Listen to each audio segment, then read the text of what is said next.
Hey everybody, Roger Levin here with your Specialty Practice Pearl of the Week. Well, let me bring you a real situation. I love to do that. They're so instructive. We learn so much.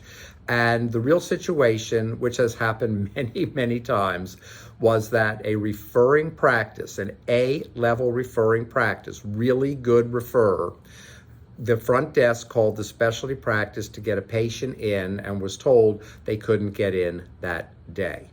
Well, what happens next? You can figure this out. They're not happy. They refer the patient somewhere else. And they didn't stop all referrals, but there certainly has been a decline. I know this because I had the conversation with the specialist that called me the other day asking what to do and could we put together a referral marketing program for them. So we have to start with an understanding that front desk people do not get up in the morning asking the question, how can I alienate one of our best referral sources? Or what can I do to tell one of our best referral sources that we're not going to take care of them? And if I do it well, I'll decrease our referrals. No, that's not what front desk people do. But front desk people are extremely busy. They deal with a schedule. A schedule is finite. It only has so much time. So they look at it and say, okay, there is no more time. Can't do it, can't fit it in, can't make it happen. Now, I'm going to go in a direction that is going to surprise you. Specialists, this is your fault. I don't like the word fault. In fact, at Levin Group, we have a rule. We don't do blame or fault, and I really mean it, but I want to get your attention. You are responsible for the front desk person telling a good referring office of all things that they can't get a patient in today and not managing the situation to avoid the loss of referrals in the future. And you're saying, Roger, wait a minute. I'm in the clinical area doing specialty treatment. How am I responsible?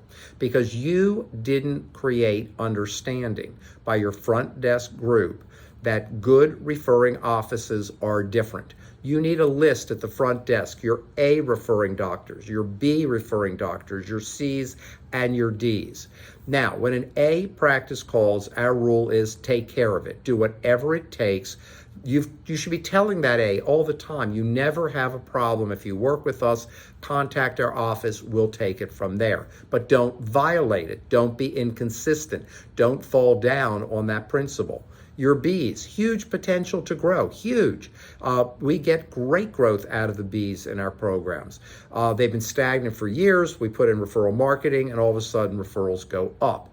Well, if you alienate a B, because some of them refer to you and others, that's why they're a B, they're going to refer more to others. Cs are that group that don't really refer to you. Now, there's a lot more to C strategy and C analysis, but we're not going to look at that today.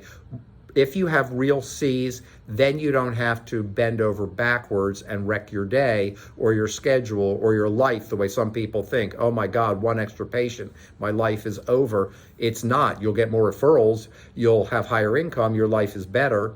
And you'll satisfy a referral source for the long term. But having said that, a C, you can be a little less customer service oriented. However, let me warn you, always be polite. We have a rule at Levin Group because we have to say no to a lot of things. We get constant requests for so many things. I get them. I can't do them all.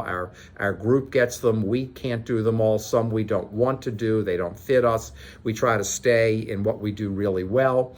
But we always try to end every situation with the best relationship possible. So I'm not saying here's permission to be unpleasant, rude to a C office. Not at all. Treat them like gold, even if you are not accommodating them.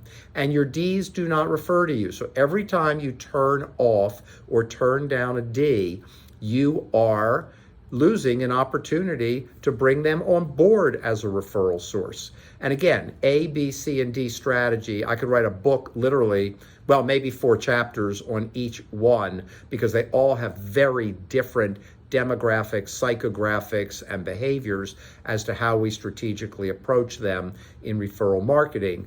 But remember where we started. The front desk person followed what she thought was the right thing, told a top practice A that they could not get their patient in today, and referrals did drop, leading this doctor to realize, okay, I've got to straighten this out. Step 1, make sure your front desk knows how to manage A, B, C, and D offices.